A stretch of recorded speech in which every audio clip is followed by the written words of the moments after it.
જય શ્રી રામ, હર હર મહાદેવ. ભારતના નેતાઓ સનાતન ધર્મ વાંચ્યું, વેદ વાંચ્યું, ઉપનિષદ વાંચ્યું, સેંકડો શાસ્ત્ર છે વાંચ્યું, પછી કમેન્ટ કરો, પછી સનાતન ધર્મની ટીકા કરો. સ્વાર્થ માટે સનાતન ધર્મની આલોચના ન કરો, ટીકા ન કરો. પણ આજકાલ ફેશન છે, સનાતન ધર્મની આલોચના કરો, ટીકા કરો. ભલે વાંચો તો ખરા. એના માટે તમારે સંસ્કૃત જાણવું પડે. એના માટે તમે શાસ્ત્રાસ્ત્ર કરવું પડે, પછી આલોચના કરો. સાહેબ, સ્વાર્થ માટે, લાભ માટે તમે આલોચના કરો.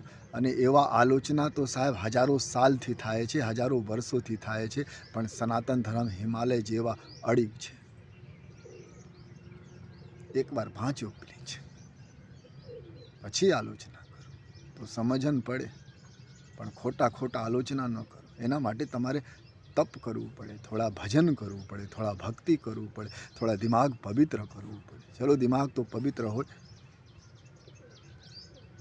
અને મન, મસ્તિષ્ક અને હૃદય નિષ્પક્ષ રાખવું પડે, તો સનાતન ધર્મ જાણી શકો.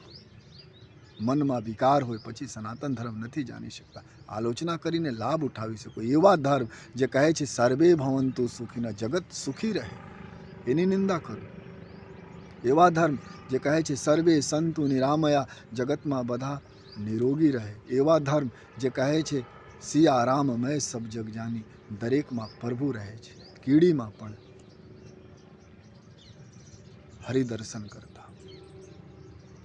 અહિંસા પરમો ધર્મ બોલતો હોય, અહિંસા ન કરવાનું, કોઈને ખોટા ન બોલવાનું, ખોટા ન કરવાનું, એની ટીકા ટિપ્પણી ન કરો. પ્લીઝ વાંચો.